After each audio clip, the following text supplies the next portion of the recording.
Today we are doing a simple prep that I did over 2 days, mainly because the third trimester of pregnancy has me pretty exhausted. You could definitely get this all done in one day if you wanted to. And so the first thing we are doing is just to preheat the oven and get our ingredients out, as the first recipe I'm making is going to be our favorite granola. This one is so easy to make and so much cheaper than store-bought. Plus it keeps really well in the pantry so we can enjoy it for the next month or so. So of course, all of the recipes will be listed in the description box down below, but basically for this granola recipe, we just need some rolled oats and ground flax, and then nuts of choice. I'm using almonds and walnuts today, so just giving them a rough chop so that they're a little bit more bite-sized in this granola. And then I'm also adding in a pinch of salt before giving that a quick stir. You can add other flavors in here like cinnamon or nutmeg, but I'm just doing a plain vanilla today. So for the wet ingredients,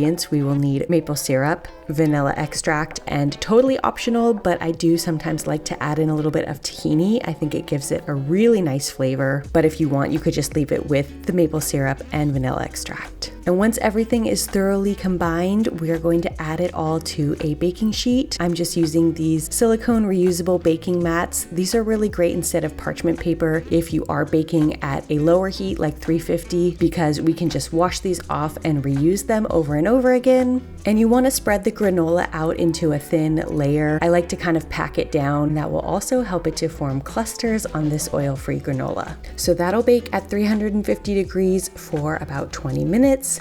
And once that's in the oven, we can get started on the next recipe, which is going to be banana bread. So again, just chopping the walnuts into bite-sized pieces. I decided to finish off the bag here, even though it's a little bit more than we need for this recipe. So I'll just set aside the rest for our morning oats. And then for this recipe, we will need 3 ripe bananas, thoroughly mashed,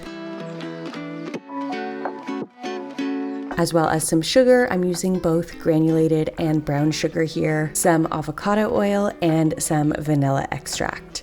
Now, this recipe is definitely a dessert recipe. It is quite decadent, and I know not everybody likes to use oil in their baking, so I will leave an oil-free banana bread recipe in the description box down below as well, in case you'd prefer to use that. But I've just found that this recipe is one of the best I've ever made. It comes out perfectly every time. So since it's a once-in-a-while treat for us, I do use avocado oil, and I just find that it makes a much better banana bread. So with all of the dry ingredients on top, I just carefully mix them all together with a fork. And then once those are combined, we can use a spatula to incorporate the wet and dry together. Now, I like both walnuts and chocolate chips in mine. This recipe calls for quite a bit of both, but like I said, it is a dessert recipe. It's very decadent, so you could reduce the amount of chocolate chips if you wanted to.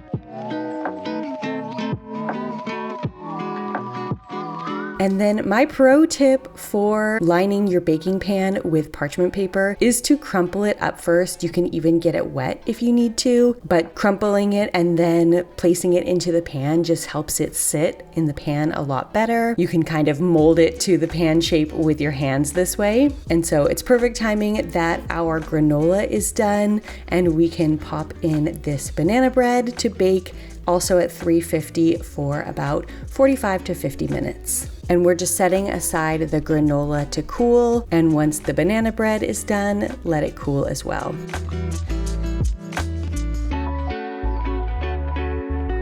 So once your granola has fully cooled, you can start breaking it into clusters. I just add mine into some kind of a storage container and then into the pantry.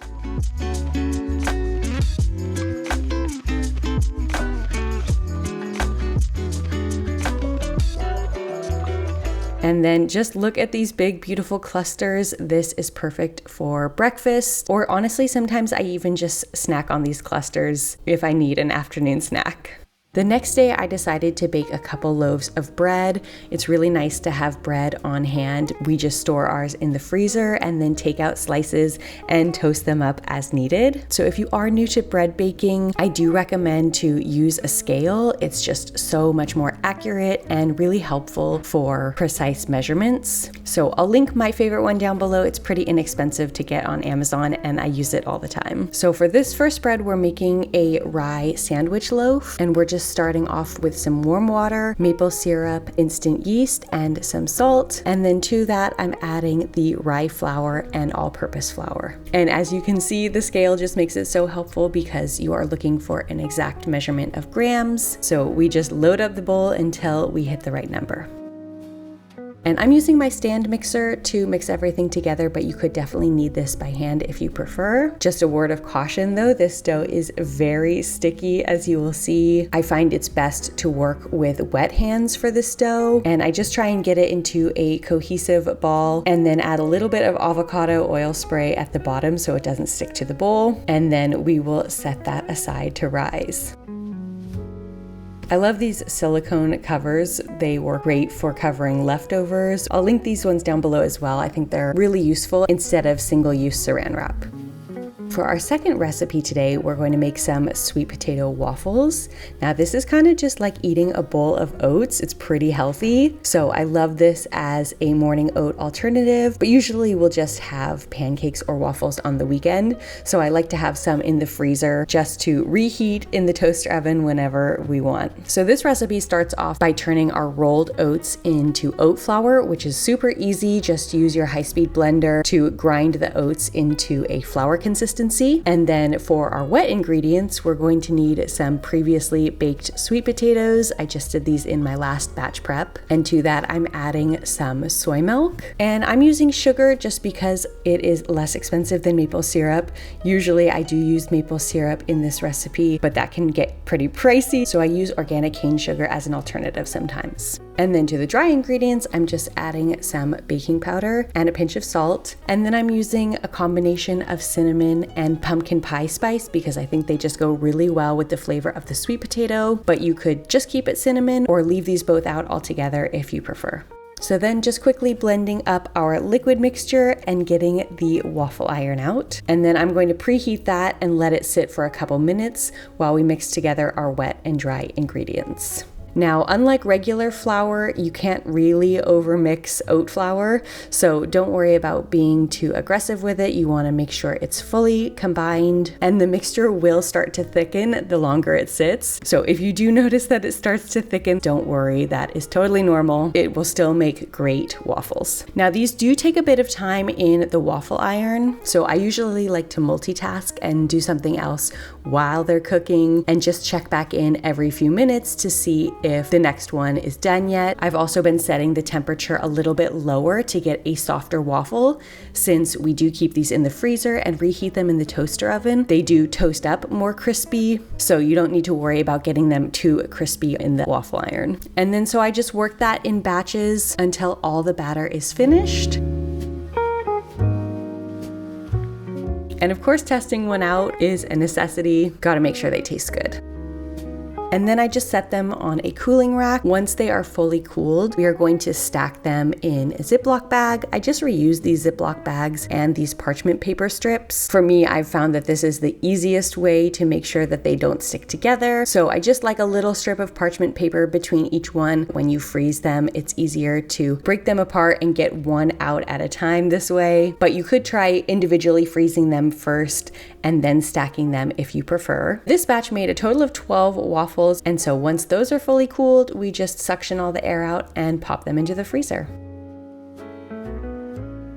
Once the sandwich dough has risen, we are just going to pop it into a loaf pan. Again, doing the parchment paper hack so that we can get that parchment paper to sit nicely into the pan. And then I'm just lightly flouring my workspace before turning the dough out onto it. Now, I am not a bread baking expert by any means, so this is just my technique and my way of doing things. I'm sure there's probably room for improvement here, but this is just what works for me. So usually with the dough, I like to stretch it out a bit and roll it up one time first and let it sit for 5 to 10 minutes. And then flatten it out again and repeat the process. And I try and make this second roll a bit tighter. So I've just folded it into thirds and then carefully and tightly rolled it up. And then we'll place that into our baking pan and let that rise a little bit longer.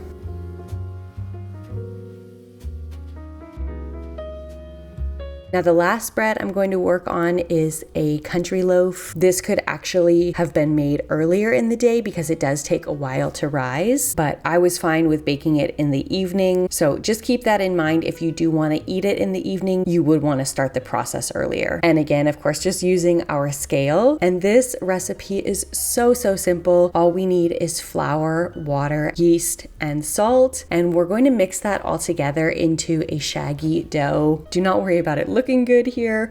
All we want to do is just cover it and let it sit for about half an hour. And in the meantime, our rye loaf was rising very quickly, so I had to pop it in the oven, and that bakes at 400 degrees for 45 minutes. So after about half an hour of sitting, you're going to take your country loaf with a very wet hand, and we're going to do something called stretch and folds. And it helps to use a wet hand so that the dough does not stick to you. And basically what we're doing is just pulling up the four sides of the loaf, and you want to pull it up as high as you can and then turn the bowl and pull up the next side. Just be careful not to pull so hard that you tear the dough, and then let that sit for another half an hour and repeat the process. So you'll see after it has sat a little bit longer, the dough is a lot more elastic and pulls up a lot more easily and smoothly.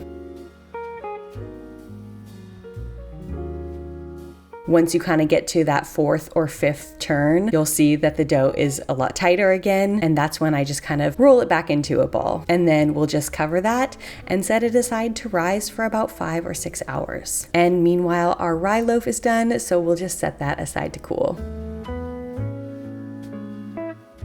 So now it's evening, our country loaf has been sitting for about 6 hours, and I'm just using a reusable linen liner to cover one of my wash basins. You can actually purchase a separate banneton for your dough to rise, but I haven't found that necessary. And so that gets lightly dusted with rice flour, and then of course our work surface gets dusted with regular all-purpose flour.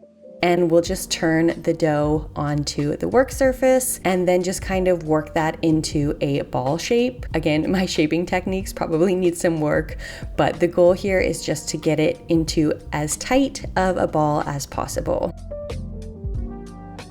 And then once you have a ball shape, you're going to place that into your basket. And I do like to just pinch the top a little bit to make sure that seam is tightly closed, because this will sit and rise for another hour. So then I just do a little bit more rice flour on top before covering it with one of our silicone covers and set it aside to do its final rise. Once your oven is preheating, you can get a Dutch oven in there to preheat as well. And then once the dough has fully risen, we're just going to turn it out onto a piece of parchment paper and then pop it into our Dutch oven, which has preheated already. Do make sure you're being very careful here, as the Dutch oven is very hot. And I like to score mine. I don't have a razor or anything fancy, so I just use kitchen scissors, and I've found that works really well. But you could also use a knife if that's all you have. And we're gonna bake this at 450 for 25 minutes covered.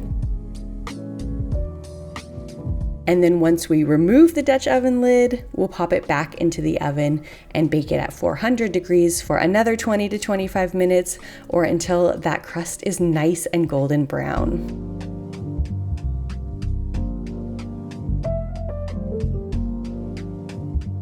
Now with bread, you need to let it fully cool before cutting into it, or you will get a gummy inside. So I usually let it cool for at least a couple hours, but this one I let sit overnight, which makes it much easier to slice. So I like to just pre-slice the entire loaf and store it in a Ziploc or some kind of storage container, and then this is ready to go into the freezer. For our rye loaf, I'm just going to do the same thing. I'm going to slice the entire loaf and store half of it on the counter so we have it to use fresh. And then the other half, of course, will go into the freezer for later use. The banana bread, I also like to pre-slice so that I can store it in the freezer. I just keep it in the same parchment paper I baked it in, slice it up, and then freeze. I hope you guys enjoyed, and I will see you again very soon.